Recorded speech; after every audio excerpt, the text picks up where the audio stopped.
Hi, welcome back to another episode of G63 Dad. I am here on the school run. It is exactly 2:30. I am well on time today. And I am here to collect my children. And as always, I need to arrive at least half an hour early to get a parking space. Because if I don't, there are about 4,000 other parents. And it's just a mess. So I'd like to spend 20 minutes, 30 minutes chatting to you about what happens in my brain. And I've got a banger for today. I think you're really going to enjoy it. It's a different format for today. I've talked about problem solving.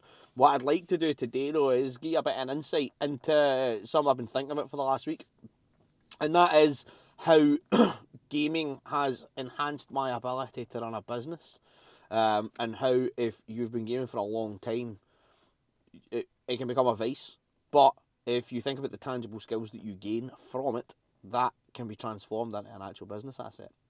So I won't waste any time. I'm just going to dive straight in. I'm probably going to ramble. Hopefully this adds value to you. If not, I'm sorry. Excuse me. So, first and foremost, bit of background for me, right? I've been gaming for a long time. Most of my life, to be honest, since I was maybe 5 or 6. So, 95, 96, I would say. I was playing like Sega Mega Drive was my first console. And I was playing like Sonic the Hedgehog, Sonic 2 specifically. And I remember, like, back then, just the sort of glorious left to right platforming experience. Just absolutely getting active, man. You're like, oh, I'm going to jump on this bad guy. I'm going to do this. I'm going to get all the rings, fight the boss. And I remember, like, getting to the end, the second game, and it's so hard. Like, well, when you're 6, it's so hard. The boss is huge. Like, and I just remember, like, I was just filled with joy the whole time. It was challenging, but it was also enjoyable. And then I moved on as I got older, like, to PS1 era, and, like, playing stuff like a lot of strategy games. I enjoyed a lot of strategy games, and my dad also played a lot of strategy games. He was a bit of a gamer as well, a wee bit involved in, and he sort of introduced me to games like Metal Gear Solid, Command and Conquer, so that RTS sort of genre, and role playing games like RPGs. Like Final Fantasy VII was one of the first RPGs I played. Turn-based combat and a lot of strategy goes into that. A lot of managing your resources, managing your health and mana points properly.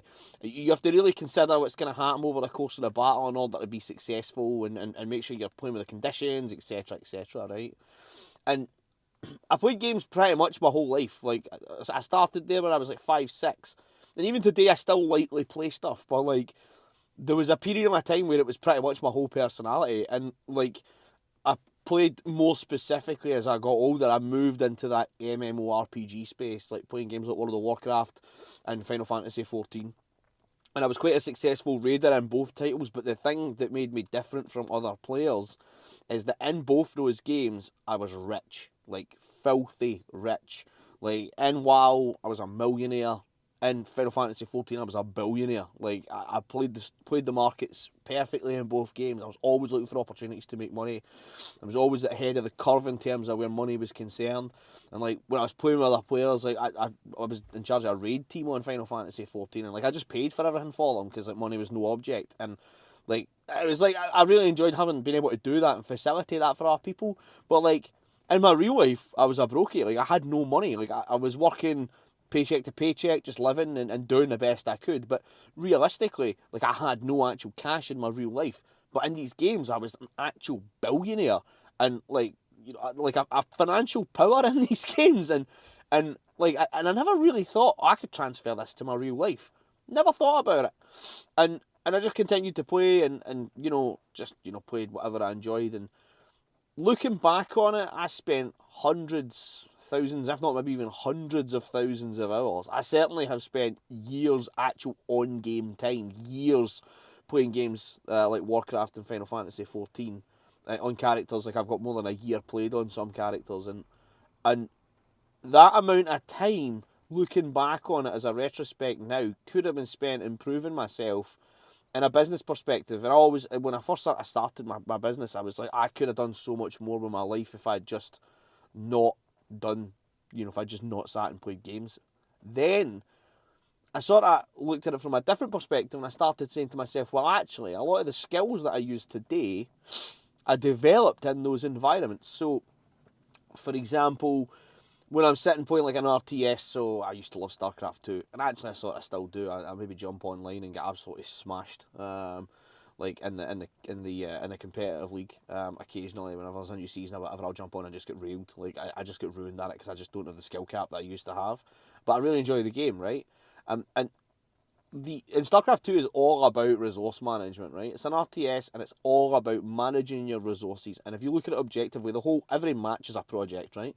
You need to organise your base efficiently, you need to organise your resources efficiently, you need to build an army and then attack the opponent and destroy their army and basically have more resources than them all the time. That's how you win at StarCraft, right? By having more resources, by having more supply and basically being able to overpower your enemy through sheer numbers. Now, you can win, obviously, like good old Art of War stuff. You can win if you use the right tactics and you can come up against a much larger force and defeat a much larger force if you play the game well. But ultimately, it's a numbers game. If you've got the superior numbers and the superior resources, you're going to win, right? And the same is true of business. Organising your resources effectively and getting more and more resources is going to lead you to win. And reflecting on it now, when I worked my sort of 9-5 job as a project manager for a long time, and a lot of the skills that I learned from childhood, like even looking back to like that sort of, I mentioned Command and Conquer, back to that sort of age, Command and Conquer Red Alert, that was all about managing resources, making sure you had enough stuff to get the job done, enough tanks, enough planes, whatever, make sure you had enough troops to win the mission, to finish the job. And running the business is exactly the same, and running a project's the same. And I suppose what I'm saying is that as I went through my life, I was using those critical skills that I had developed from like 7 years old, developing those critical project management and work skills to deliver work in my late 20s, early 30s, that is based in gaming. So, looking at it, I said I've wasted a lot of my life, but actually, I have also created significant tangible skills from gaming.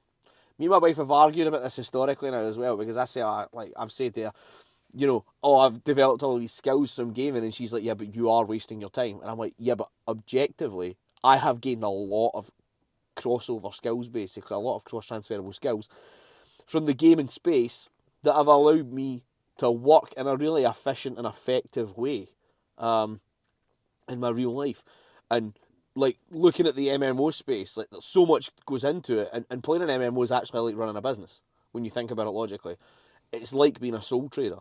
So everybody in MMOs, Warcraft, Final Fantasy 14, whatever one you're going to play, everyone's out for themselves. Like you can play in groups, you can have friends, but it's a player versus player environment, right? Much like business. You can have a team around you, and that team might work for you in the business sense. You can have like a guild or a raid team or whatever. They might work with you to deliver an outcome. But every player is out for themselves in reality. And that crosses over really nicely into the business world when you look at it, because you need to make sure that all the parts of your business are running correctly. So in WoW, for example, you need to make sure that you've got all the most recent gear for the bosses that are coming up. You need to make sure that your professions are leveled up so you can make your own stuff. Or you need to make sure you've farmed enough gold so you can buy the stuff you can't make. And there are so many factors that go into actually doing that end game content that's what separates you from being like a casual, basically. They call them casuals, right? So in MMOs, you've got like casuals who don't do end game content. They just play for the story, or they just level up and do whatever they're doing. And they just sort of role play or walk around, they don't really do anything on the more serious side, the raiding side, so on and so forth, like the serious community stuff. And then you've got the more organised, what they call them, hardcore, I suppose. Not, you don't have to be hardcore to do organised stuff, but like it definitely makes you not a casual by taking part. And that's where you have to be organised. You have to bring the resources to the table. You have to actually make sure that you're playing on the team. And I was always one of those players. I was always one of those making sure that, I've got everything. And it is, like I said, like running a business. So you need to make sure you've got the gear. You need to make sure you've got all the food, the potions. You need to make sure you've got the enchants. You need to make sure that you've done all your dailies, your weeklies, so on and so forth. It's like running a project. It's like running a business as a sole trader. And then you encounter these other business owners, these other people you're going to raid with or whatever. You're all in it for a common goal. You're trying to get new gear. You're trying to get the prestige, blah, blah, blah, blah, blah. And that's like being in a business. Like for my business, I need to make sure I've got enough staff. I need to make sure I've got enough technology. I need to make sure I've got enough phones. I need to make sure that everybody's got a laptop. I need to make sure that I've got enough time in the day, that there's content, that there's enough social stuff going on. Blah, blah. Everybody needs to be organised. Everybody has a role to play, and I have to basically make sure all of those roles are being played out as expected. And so, being like a raid leader or playing, the game in the way I did, ultimately equipped me to run a business. And I never really thought about it until maybe this week. I started thinking about it a lot. I became equipped to run a 7-figure business by playing games. I think the big thing is stepping away. So like I used to use it as a coping mechanism almost. Like I didn't want to do what I was doing, or I wanted to sort of escape from my life, from my job, get a bit of peace and quiet, and I would go and play, I'd go and play an MMO or whatever, and just sort of bury myself for 4 hours, 6 hours, 8 hours, or sometimes days at a time. I'd go and bury myself in that environment and just go and make progress to, these digital goals that ultimately have no real life meaning, but they made me feel good. I got that dopamine hit every time I got an achievement or got a new piece of equipment or whatever. Like that dopamine hits there, and you can transfer the exact same thing over to business. Landing a new client, dopamine hit. Like I love it. Like making a new milestone for a client, getting them to their target revenue per month, getting them to a position on Instagram, getting them a TV deal. Like all of these things are dopamine hits for me, and I've replaced gaming now at a large scale, like 8 hours a day, with just working for myself 8 hours a day, and adding value to other people's businesses and adding value to my own business as well. That's my new dopamine hit. Like, so rather than logging on and leveling up every day on a game, I choose to log on to my real life and level up every day on there.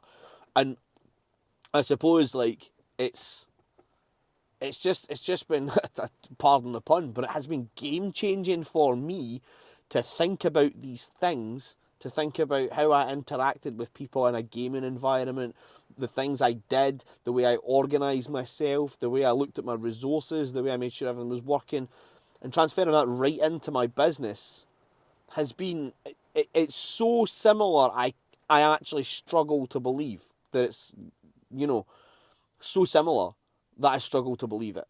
But looking at it objectively, like running a business is just like playing a game. You can win, you can lose, and you definitely don't want to lose. So you best make sure you play the game well, strive to be the best in class, and deliver. I do still play games. I still enjoy a lot of RTS. Trying to, but more casually now. Like I maybe only play for like a couple of hours a week maximum, as almost like a break. Like rather than me taking like a break from work, like oh, I should stop working now. So like I must have an addictive personality, and I'm addicted to doing work now instead of addicted to playing games. And like it's become an actual catharsis for me rather than what it was before, like a vice where I was just like, oh, I'm just gonna go play to escape. Yeah, like choosing to level up in life rather than leveling up in games is really, it's allowed me to develop this 7-figure business that I mentioned, and it's changed my entire life. It's changed my entire life, and it's changed the lives of those around me as well. And like I used to do that in game. I used to change lives in game by being able to buy people stuff and make sure they could take part, because if they couldn't afford the new gear or whatever, like I was able to do that for them, and now I can do that in real life, and it's very different. It's a completely different thing altogether. Gives you the same dopamine, but it's real. It's totally real, and that's a huge difference. It's absolutely magnificent to be able to do that. And yeah, sorry, I'm rambling a little bit, but like yeah, it's just a whole sort of mental shift for me, to think about it in that way. So I suppose in summary, after all that rambling, if you are, like me, you're in your 30s and you've been gaming for a long time, and you don't really know what you're doing. You go to work and then you come home and you play COD or whatever it is you're playing. Think about what that means in terms of the skills that you're gaining. What are you developing there? What's in your head? Are you organising things? Are you giving people instructions like in an FPS? You're playing COD with your mates. You're giving teams instructions. You're doing tactical thinking. You're doing critical tactical thinking there. You can apply that to a business. in my previous episode, I talked about starting a side hustle, and I talked about analysing your core skills to think about what value do you bring. Perhaps the value you bring is leadership value. Perhaps the value you bring is critical thinking, being able to make decisions quickly in an environment where it's difficult to make those decisions. You can see the big picture and make a choice. That's a valuable, sellable skill.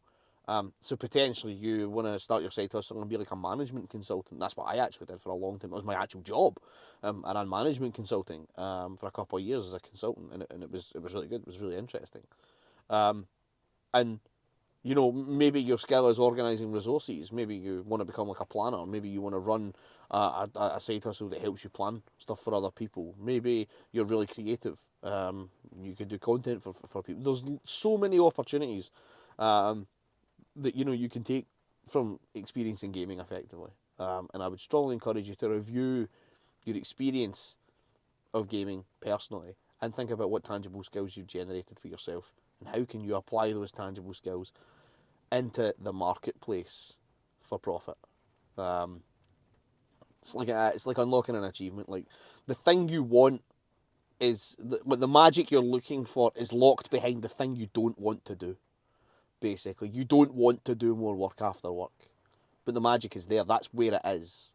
Starting like a business and attacking, using all of those tangible skills you've generated across all of the activities you've ever done, is how you make it.